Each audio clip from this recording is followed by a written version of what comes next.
All right, let's jump right into it. We're going to ignite the flame of change. In each and every one of us, there's change. There's change waiting to happen. There's change ready to happen. We are change agents. All of us, each and every one of us, are change agents. Sometimes we don't really dive deep into the change that's within us. Sometimes we are fearful or afraid of change. Sometimes a lot of confusion and noise is going around, and we can't really concentrate on the change within us. But if we change, not be just like driftwood. Driftwood, it doesn't make any, it doesn't it doesn't do anything. It doesn't make any decisions. It doesn't do anything. It just drifts along with the current. We're not to be driftwoods or pieces of driftwood. We are agents of change. And good to see you today. This is a great day, and I want to welcome you to tell me your story. This is a platform for all of us and for us to share our individual and personal stories, challenges, achievements, things that we've been through that we can pass on to the future generations. And I want to welcome you here today. But this is also a program that we want to empower you, enable you, and equip you so that you can tell your story, not just here on a program, not just here or in a room somewhere that when no one else is around, but that you can walk out your story, that you can live your story. So some of the things that you have to work on and what we have to understand is that in order to ignite that flame, first of all, we have to realize that there is a flame within us. There is a candle inside of us. There is something that's inside of you, inside of me, that just waiting to be stirred up. That's just waiting to be ignited, so that creative concepts can come through, so that works that the Lord really want all of us to do, that you can do and that I can do, that we can finish the work that we're supposed to do. And so I want to encourage you today. We just finished a book that's on Amazon. It's called this book was not endorsed by Donald Trump, and it's true, it wasn't. And it asks the question, Daddy, when I grow up, will my vote count? Now, voting is not everything, but voting is your voice. It is a way that you can communicate your power. But inside of that book, the first page, there was an acknowledgement page. And in that acknowledgement page, there was a poem that I really want to concentrate on a little bit before we go any further, because as we prepare to ignite the flame that's within you and within me, I'm kind of reminded of this little puzzle piece. Just it's as if all of us are just really a piece of a puzzle, a great big puzzle. And if you've ever put together a puzzle, if you've ever enjoyed doing a puzzle, um, it takes all those pieces to come together for you to have the entire picture, in order for you to really fully see what the puzzle was intended to be. And so, your piece of the puzzle, my piece of the puzzle, is our individual votes. And when we put our individual votes together as a piece of a puzzle, the puzzle is going to be beautiful. And I wanted to illustrate in that all of us, all of our pieces are important. Your piece of the puzzle is just as important as my piece of the puzzle is important. And so all of our pieces are valuable, and no one's piece should be missing. Have you ever got through with the puzzle and there was some, but you weren't through. There was one piece missing. And as hard as you worked, that piece was missing. And so we want to make sure that as we live our lives, that we're not the missing piece. Fathers need to make sure that they're not the missing piece in their families. Mothers, wives need to make sure that the job that they're working on doesn't take them from the family, that they are the missing piece in their family. Children, you shouldn't let social media and the influences of your peers separate you from your love from your mother and your father, because that would defeat the purpose, and that would make that you would be a missing link or a missing piece. So we've got to make sure that we keep all the pieces together. And sometimes, if you think about it, there's a lot of people say, well, I'll give you a piece of my mind. Yeah, well, I'm pretty sure you could give everybody you see a piece of your mind, but you may not have that many pieces left at the end of the day. And at this point in time in history, I think it's so very important that we show all the pieces, we keep all the pieces of our mind together. I'm looking at people that just utter pieces of their mind out, and now they don't really have that much of a mind left. You understand what I'm saying? And so I want you to think about the pieces of the puzzle, and how that may fit into your life, and I want you to look at, we need to examine ourselves, kind of do a checkup from the neck up, and see if there's any missing pieces, because there shouldn't be nothing lacking and nothing missing. And if there's something lacking and if there's something missing, then we need to go back and see how what's missing. What's missing in your life? What's missing in your life? And we can find those missing pieces. And that's what our program is about. As we go forward, we're going to discover the missing pieces that we may all have. You may identify your missing piece today, but I may identify my missing piece tomorrow. But if we put our missing pieces together, we can get some things accomplished. See, in the poem, it's by Johnson Oatman Jr., and it says, I'm pressing. My God, I wish I could really uh, express that enough. It says, I'm pressing on the upward way. We've got to press our way through confusion, through misinformation. We've got to press our way through the Russian and the China and and anybody else's propaganda, uh, trying to get us to turn on one another, trying to get us to bite one another or fight one another or hate one another. We have to refuse to hate. We have to refuse to be used as pawns in the schemes that some people have, that they believe that they can provoke people to violence. Why not be provoked to love? Why not be provoked to a better life? Why not be provoked to being a better neighbor, a better husband, a better wife, a better child, a better? Why not be provoked to be the best that you can be and forgive one another, love one another? So as we go forward, I believe that we need to raise our thinking, that we get on a higher level. It's not all about money. Money is not everything. I've seen people, they lose their soul trying to get money. They lose their character. They lose who they are. They lose their family. They lose their children. They lose their wives, their husbands. They lose their way trying to get that almighty dollar bill. But brothers and sisters, we don't have to do that.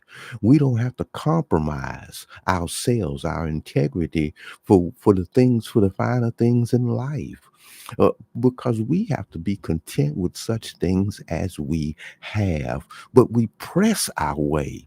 We got to keep on pressing. I'm reminded of the story about the little the trees in the woods. The trees were there were all different kinds of trees, and the trees were instructed that they should whisper. And they were instructed to whisper when the wind comes through. Whisper. The trees were all given instructions to whisper. And they had big trees, oak trees, maple trees. They had big trees. They even had fruit trees, small trees. They had all kinds of trees in this forest. And all the trees were given the instruction to whisper when the wind started to blow. Well, as you would know it, the wind started blowing, and just about all the trees started whispering. And you can hear the whispering of the trees and the whispering in the wind. But there were a few trees in the forest that felt that they were so insignificant. They felt that they were small. They felt that they didn't have no apples on it. They didn't have no oranges on it. They didn't have really too many leaves that if they didn't whisper, it'll be okay. So they refused to whisper.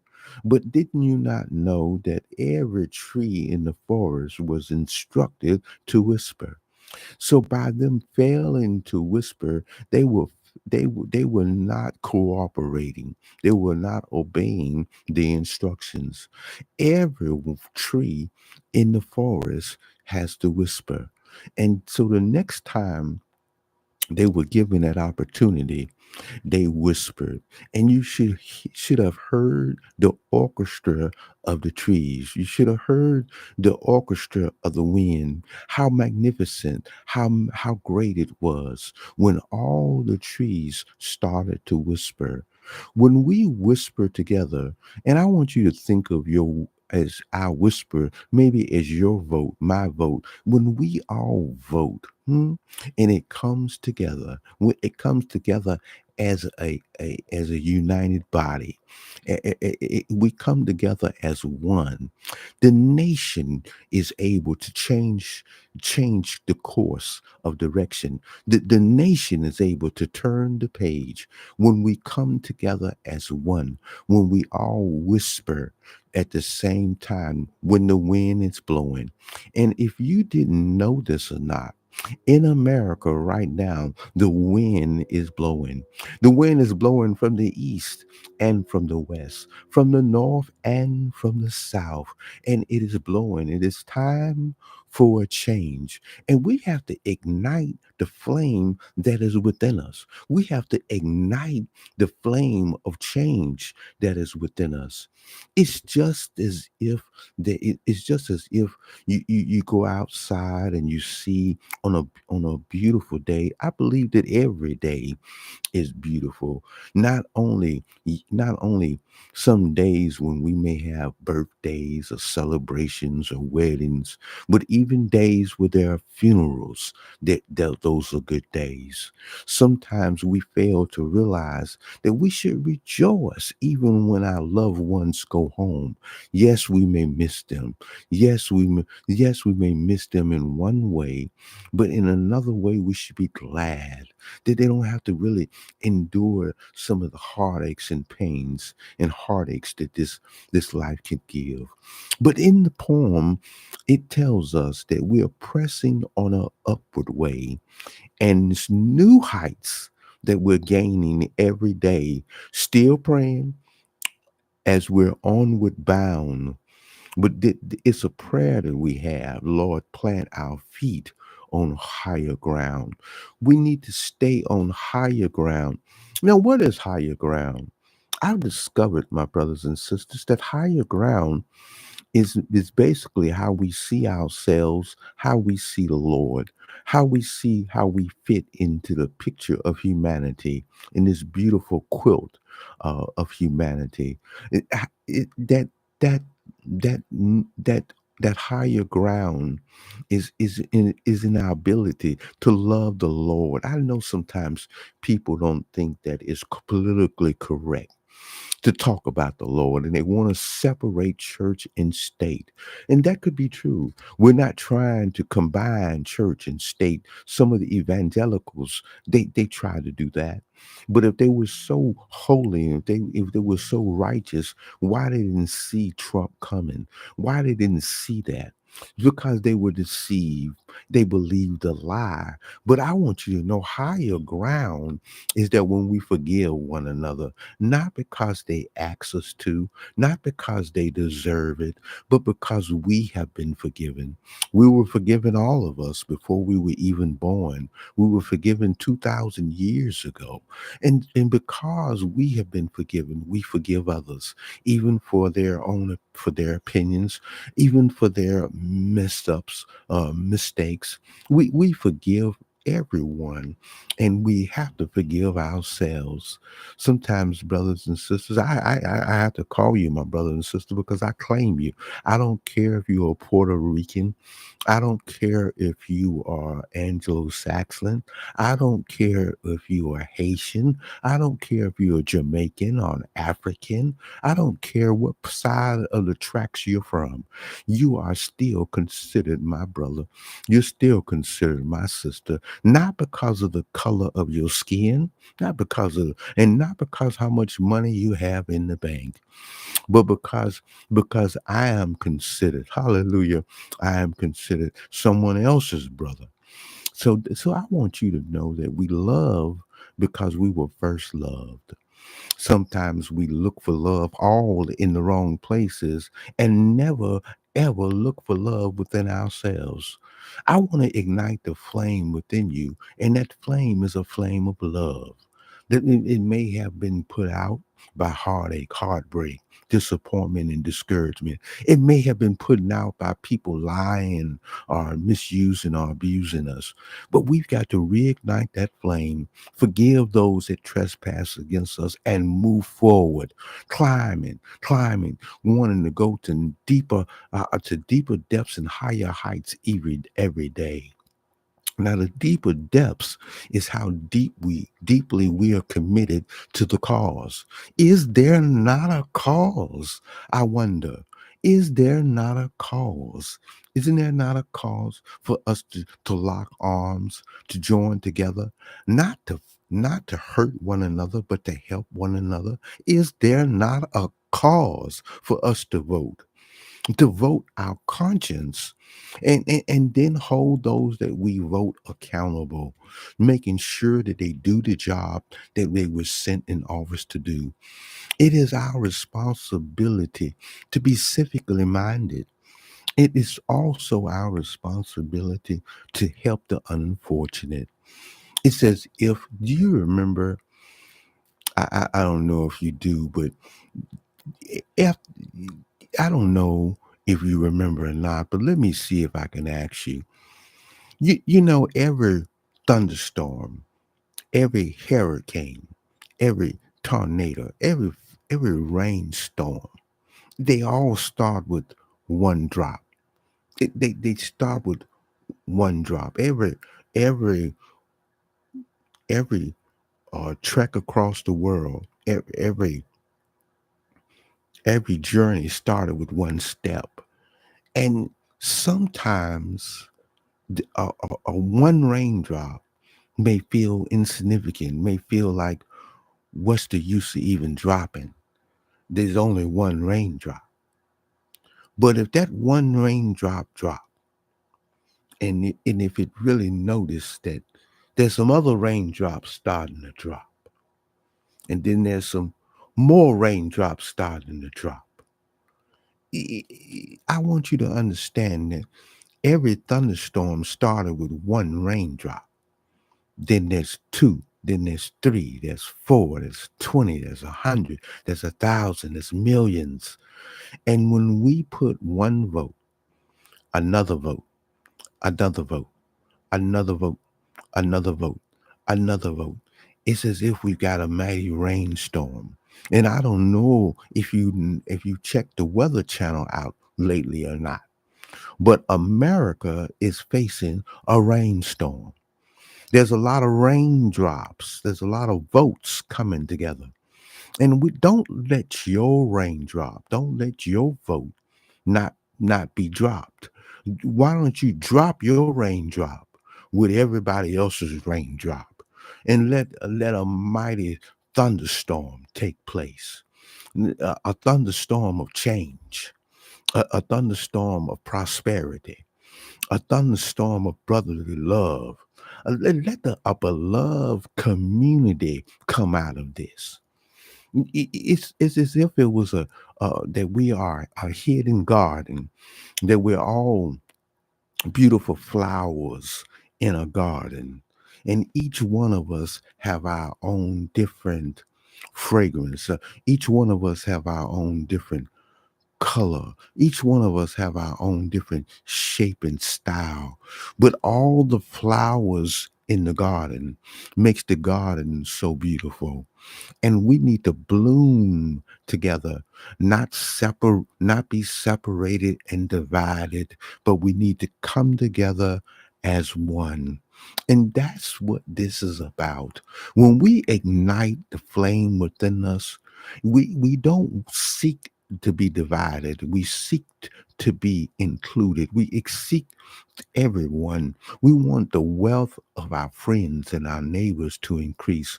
We want our neighbor on the right to do good and our neighbor on the left to do good. We want all of us to do good. When we ignite the flame within us, we want each and every one of us to prosper. We want us all to do good. And so I want to I want to read this poem to you one more time before we go, and I'll come back and see you about 5 o'clock today because there's some pressing things that we need to share. And share this video with someone that you love. It says, I'm pressing on the upward way. New heights I'm gaining every day. Still praying as I'm onward bound. Lord, plant my feet on higher ground. My heart has no desire to stay where doubts arise and fears dismay. Though some may dwell where these abound, my prayer, my aim is higher ground. I want to live above the world, though Satan's darts at me are hurled. The for faith has caught the joyful sound, the song of saints on higher ground. I want to scale the utmost height and catch a gleam of glory bright. But still I pray to heaven I found. Lord, plant my feet on higher ground. We'll see you next time. And I want you to know that we are pulling for you, we're voting for you, and you're going to make it. I know you will. Let that flame ignite in you. Be all that God intended for you to be. May the best version of you come out today. That's my prayer. Let us go to higher ground.